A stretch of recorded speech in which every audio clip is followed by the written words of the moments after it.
Hai guys, first time nampak saya Sezahid. Jadi anda rasa Maths dan Sains jadi formula? Di sini saya nak kongsikan bahasa Melayu juga di formula. Jadi kita tengok. Yang pertama, kita pergi pada pendahuluan. Pendahuluan memainkan peranan penting. Sebab apa? Bab kata bahasa Inggeris, first impression. Pendahuluan ni kalau kita buat gempak-gempak, dia seolah memberi tamparan kepada pembaca. Formula untuk pendahuluan. Yang pertama, kita akan mulakan dengan pernyataan umum ataupun definisi. Sebagai contoh, bila kita dapat je tajuk karangan, kita dapat tema dia, kehendak soalan dia, yang pertama kita kena buat apa? Tengok tema. Contoh, amalan gaya hidup sihat. Bila kita dapat tahu tema tu amalan gaya hidup sihat, kita buat pernyataan umum. Ataupun nak gunakan sebagai definisi, tak ada masalah. Tetapi pernyataan umum lebih memudahkan awak. Di mana awak boleh cakap apa sahaja berkaitan dengan tema. Dan selepas awak dah ada ayat pertama, awak akan mula menghurai. Di mana saya nak ajar huraian adalah rentetan kepada pernyataan umum. Dia ada kaitan.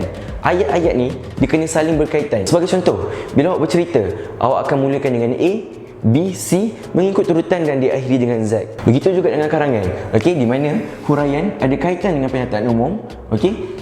Contoh ada kaitan dengan huraian dan penegasan ada kaitan dengan contoh. Ayat-ayat ni saling berkaitan. Di mana formula yang pertama ialah pernyataan umum campur huraian, campur contoh dan juga campur penegasan. Kita pergi pada yang pertama. Pernyataan umum kita tahu dah, dia bercakap berkenaan dengan tema. Di mana kehendak soalan, di mana kita tengok dia punya kata kunci, sama ada langkah, punca ataupun faktor dan sebagainya. Di sini kata kunci. Bila dah dapat tema, masukkan dalam pernyataan umum. Bila dah dapat kata kunci pula, masukkan dalam penegasan. Di tengah-tengah ni kena ada huraian dan contoh yang sesuai. Di mana sebentar lagi saya akan kongsikan macam mana nak menghurai dengan mudah. Kita pergi pula seterusnya kepada isi. Isi ni di mana anda memulakan dengan ayat topik. Ayat topik ni ialah bila anda memperkenalkan isi-isi anda. Gunakan penanda wacana. Selain itu, di samping itu, kemudian seterusnya dan macam-macam lagi.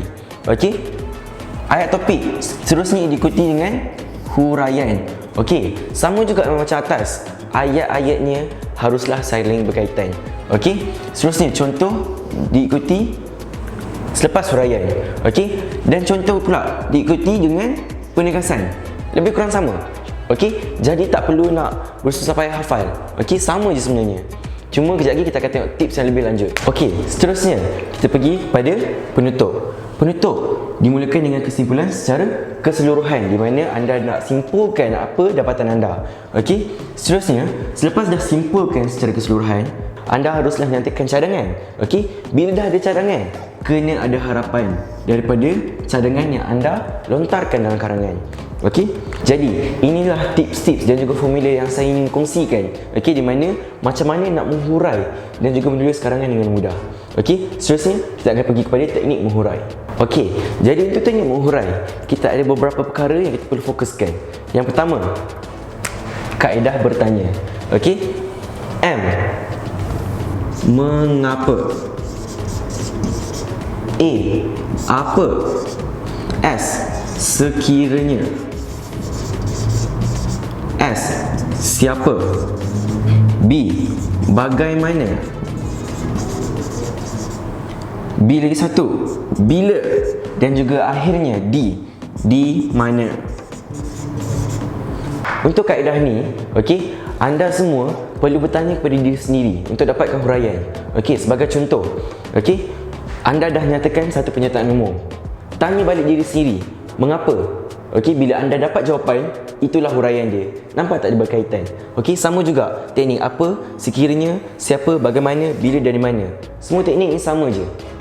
Dia bergantung pada macam mana anda nak hurai dan mana yang anda selesa dan juga mana yang anda rasa mudah untuk dapatkan jawapan. Menggunakan teknik ni, anda akan menentukan arah tuju karangan anda sendiri. Alright, selain daripada teknik menghurai soalan ni, kita ada lagi satu teknik, iaitu kata kunci. Kata kunci. Sebenarnya teknik kata kunci ni sama je dengan teknik soalan ni. Di mana teknik kata kunci seperti langkah, punca, kesan, implikasi dan sebagainya. Sebenarnya teknik kata kunci ni sama je dengan teknik soalan.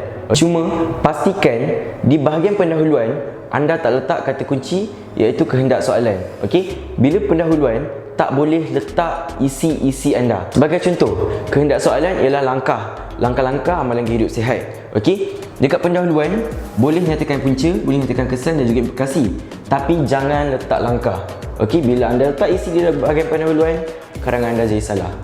Jadi, di akhir video ini, anda semua akan dapat mengenal pasti macam mana nak huraikan karangan dan juga macam mana struktur karangan itu.